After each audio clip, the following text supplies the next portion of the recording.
And today, we have one more door. One more door. We have the Shadow Lord's key, but I am presently uninterested in that. Our DLC is almost finished, so might as well carry on to the end. And ransack the house while we're at it.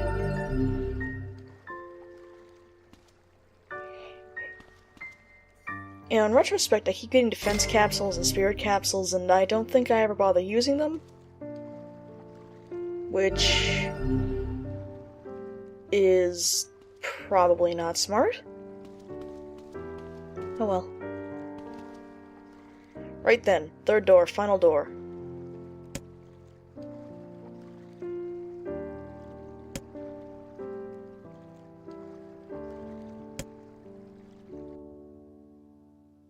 What treasures lay in here?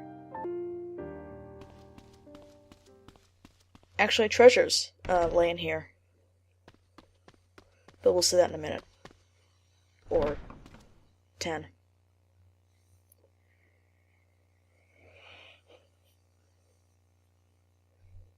Instead, the first room of this door is actually something really interesting.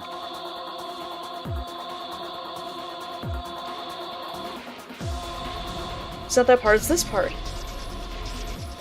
This area is an extension of seafront. These are docks that never appear in the game. And they are noteworthy because a lot of these models, I think, don't actually appear in the game. Oh wow, I went right over that guy's head. You see the boats, of course, but those buoys out there, the lines, I don't think that the fencing shows up anywhere. This is actually a very neat place, and again ties into the whole thing about Seafront originally having, you know, more stuff to do.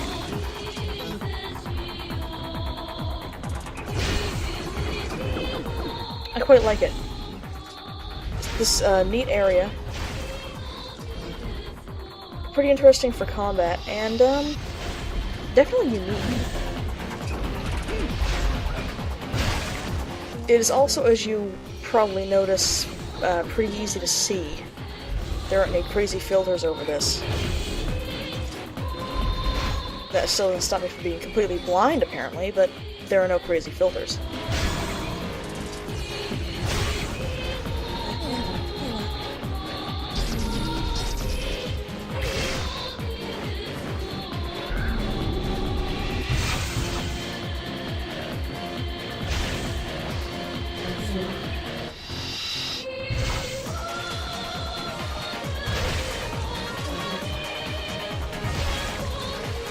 There's nothing particularly special about most of these enemies, but I would like to point out that the shades from earlier, some of the little tiny ones, were actually wearing what looked like copper or bronze armor, not just the silver stuff that they always wear in the main game.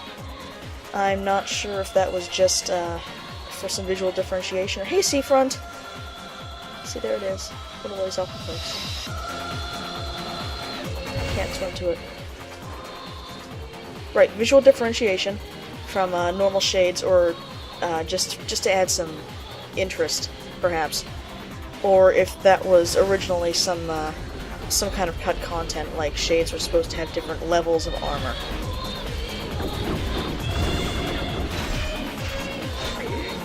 It could be.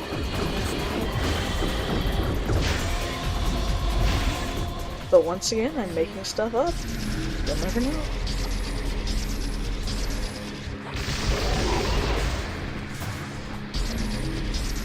This big guy, fortunately, has a very low armor break, so he goes down pretty quick.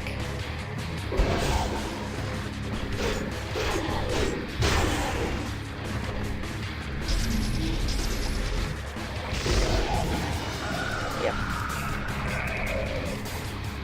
And well, let's look at our nifty background. Goodbye.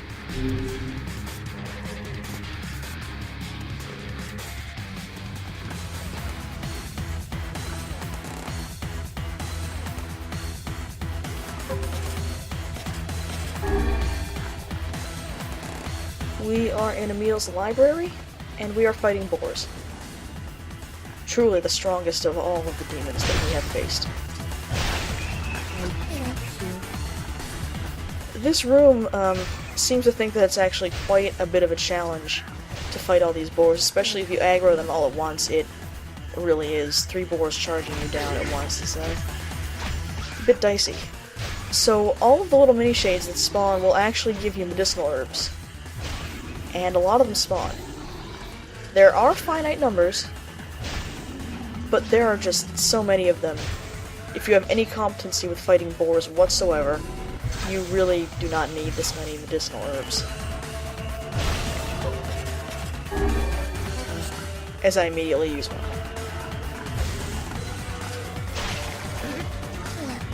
Although I think it's more that my stock was completely depleted from the last couple of fights, so no reason not to grab as many as possible.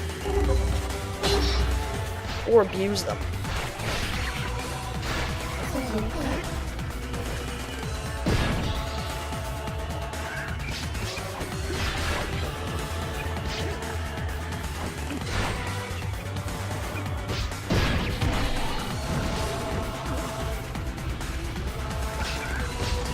Anyway, news update, I am still terrible with two-handed swords.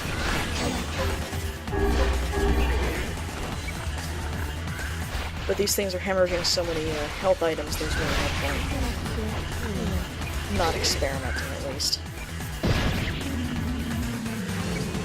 Goodbye, buddy.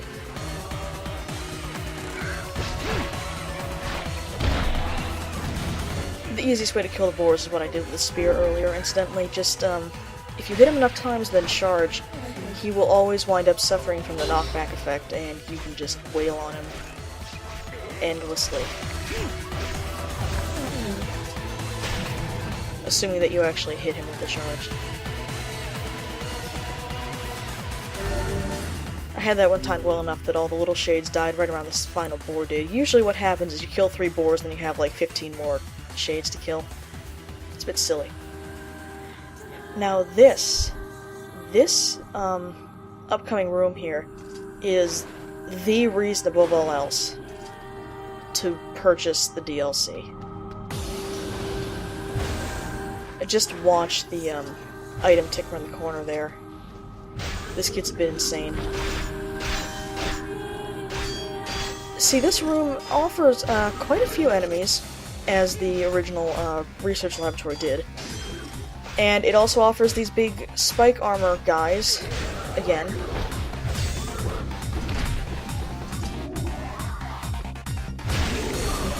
The DLC exclusive spike armor guys. And it also offers a lot of boxes. And the vast majority of these boxes drop items. And they're usually inorganic materials. But they are stuff that you will need if you're interested in weapon upgrading. Titanium alloy, silver ore, rusted clumps, very important. You can normally only get those by fishing. Basically by failing at fishing. And they are very difficult to pick up. Got a crystal up there. Not something you need a lot of, but it's very useful.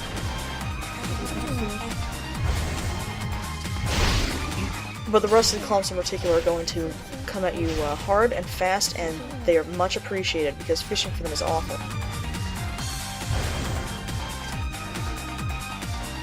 Ditto also the titanium alloys, which I mean you can get without too much trouble in the junk heap, but being able to go somewhere else to do some farming, and sometimes even listen to different music, is a bit appreciated.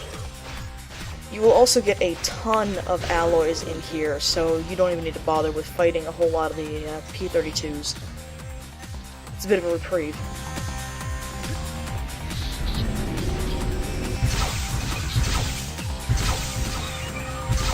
So here's a shameful secret.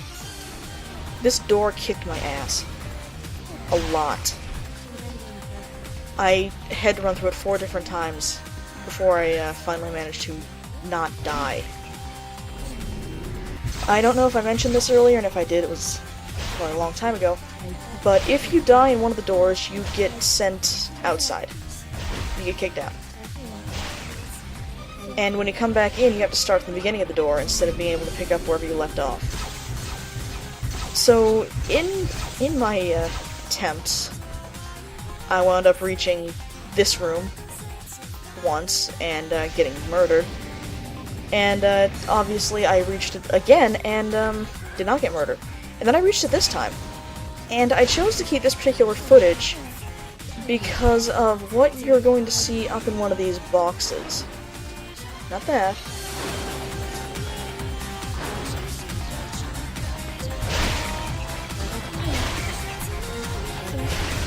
Although moldivites and meteorites are pretty nice. Amber, iron... Eagle egg. There it is.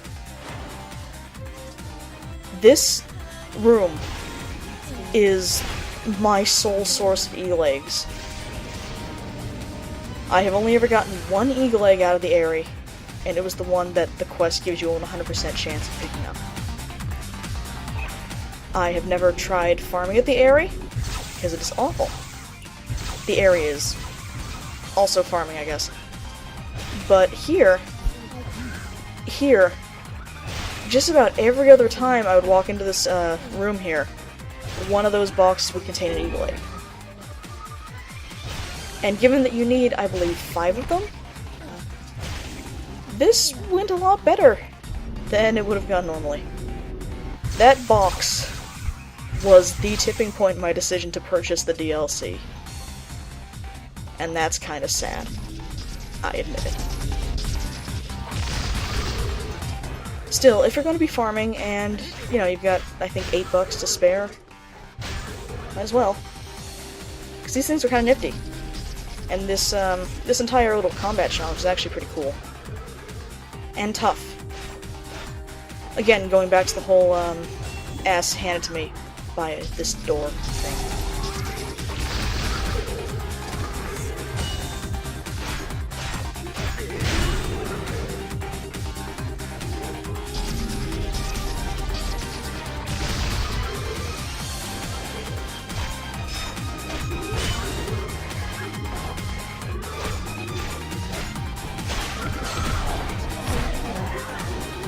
I'm noticing, and I don't think this is a,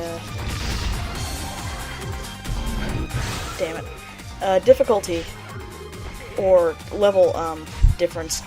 These things are going down a lot faster than they were before. It might just be because their introduction was, meant to be the room that, the sticking room, the point where you're supposed to get your ass handed to you and realize they need to train more before you fight them. So here they've got a fair bit less HP. And a lot more health cells. And the Spear of the Fool's Accord. Not a terrible spear, obviously, as all the DLC weapons are ridiculously overpowered. But it's still not comparable to the Phoenix Spear. It does, however, look like a dragon, so if you're into that sort of thing, there you go. This next room is just one of the hallways in the Baron Temple. I would hazard a guess that it's not a, you know, specially made kind of thing. This looks like the one from the extra challenge about time-wasting monkey. Fortunately, it doesn't have any rules attached to it. Just a lot of these shades.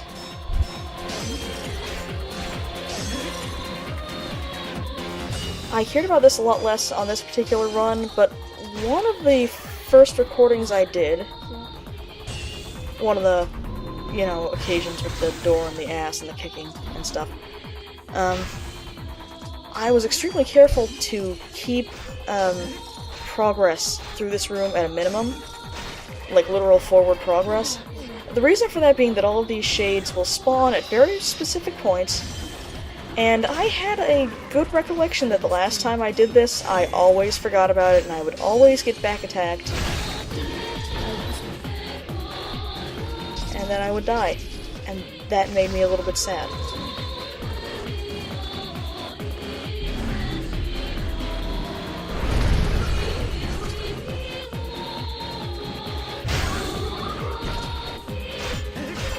got some fine, shapely legs, though.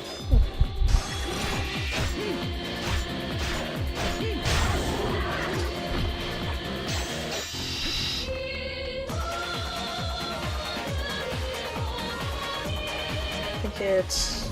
Yep. He is a magician. He will shoot magic at you. If you let him.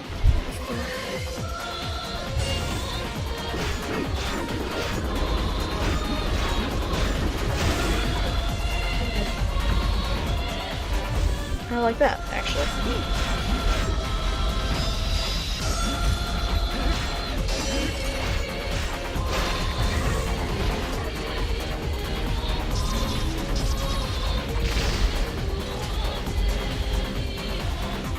But again, he's not very good.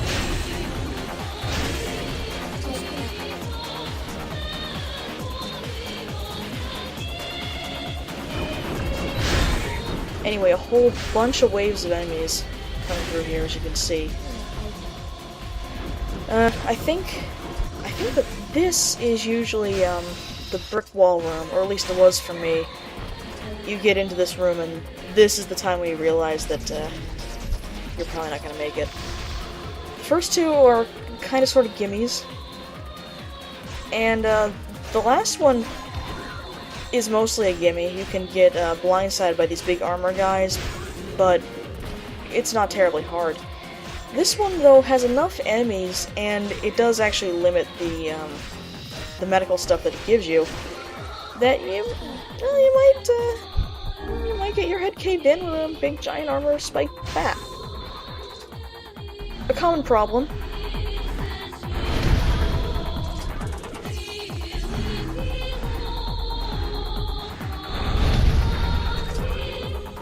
But when you can punch things to death, who cares? I just noticed his helmet came off. He's got a tiny little head and that big, huge suit of armor.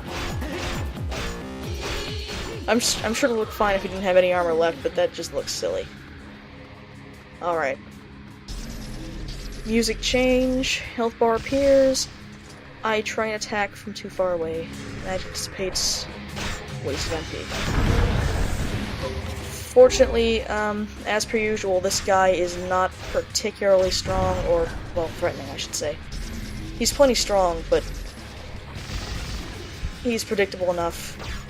And his legs are curiously unarmored, which makes him a very easy target. So easy, I didn't even notice that I killed him. And for those of you taking count, that was room 4.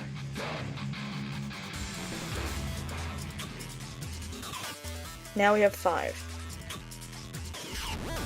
This is the end, this is the last of it.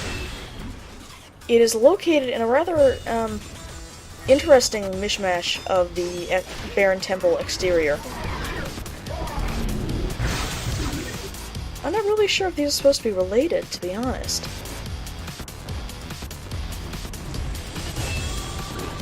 Probably not. Nah. As you can see, this is basically just built from a whole lot of these bridge sections leading to these doors. It's actually kind of neat. Although, in this case, I don't think it's indicative of cut content so much as it is they copy-pasted the door section a lot. And I just noticed in the background of that particular shot, you can actually see a cavern going off into distance. It doesn't mean anything. Distance, I mean into the wall. It doesn't mean anything, but it's kind of neat. Yeah, right there. Oh.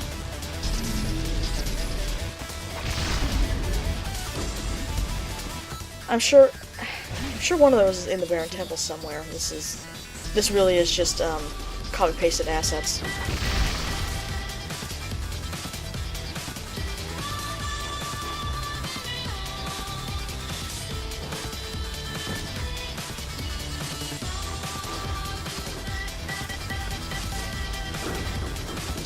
Almost down to the bottom here.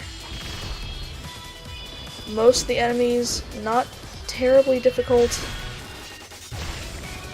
This flying jackass does appear though.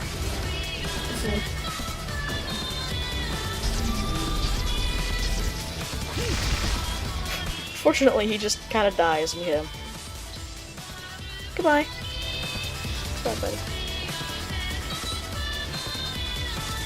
This imposing-looking hallway is our final destination, and it is a boss rush of sorts.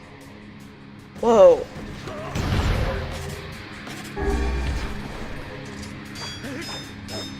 That was a kind of neat little graphical hiccup there. Right, the boss rush of sorts. They aren't bosses that we've actually faced in the game. These are all a bunch of different shade mini-bosses, generally given extra armor and significantly more health.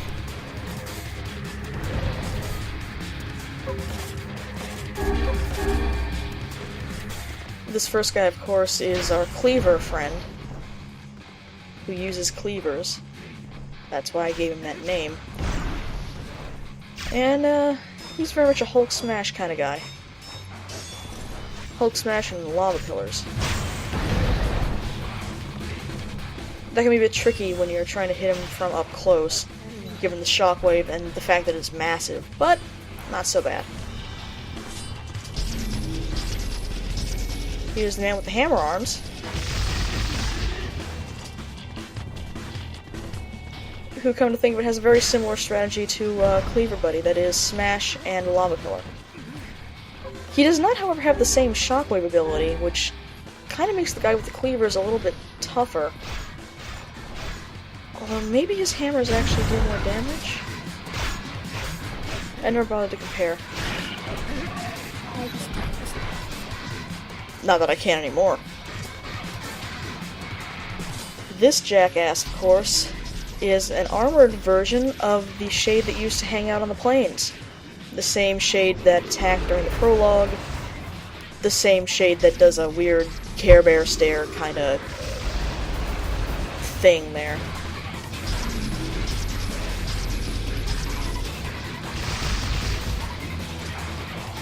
Fortunately, his armor comes off very, very quickly, so he is reduced to defenselessness pretty soon. It's like a truck, though, wow.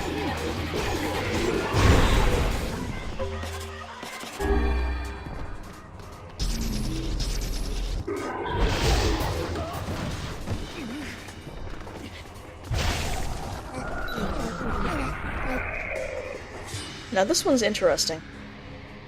He's Cannon Face. I don't believe... No, Cannon Face does appear in the main game, but I don't believe an armored version of him does. This guy also has, little cheering squad there. And then this happened.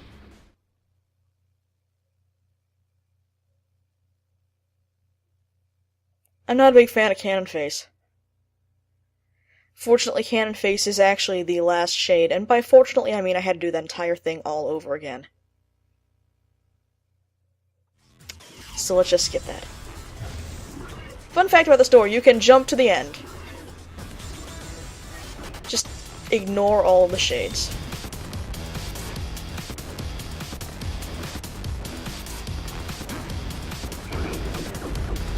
Boss rush. Okay, let's try that again, but with less driving into fireballs. Cleaver Man, armed with cleavers, tries to cut you, except the cleavers are not exactly sharp-edged, so they just kind of bash you. Shockwave attack does damage, hurts. Flying guy up there. I'm not sure if he actually succeeds in hitting me at any point in time. He's kind of pathetic, to be honest. Goodbye. Man with the hammer arms. Hammers with his arms. Lava spikes.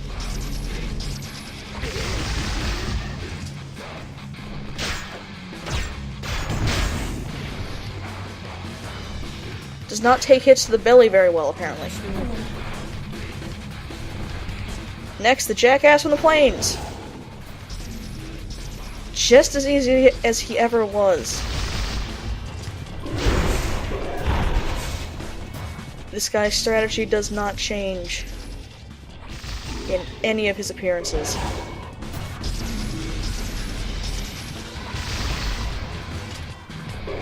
His helmet does, though.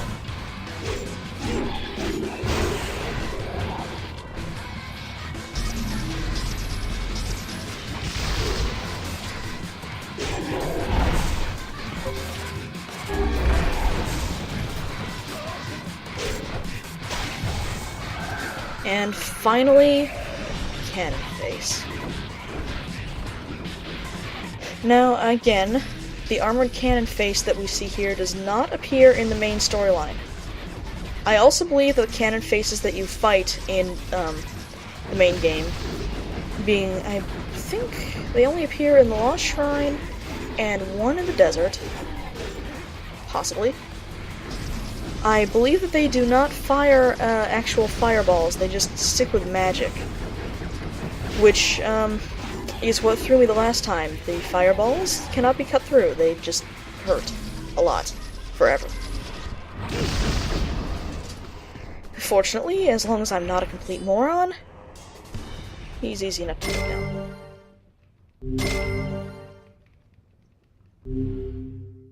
And that's it. That's everything for the DLC.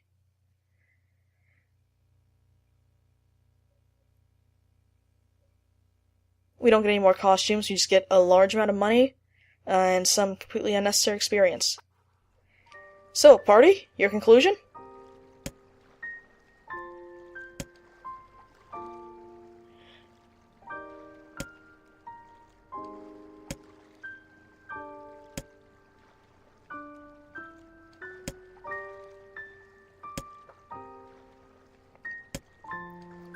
Yep. Nobody has any idea what just happened. Honestly, I think that's the only way that could have ended.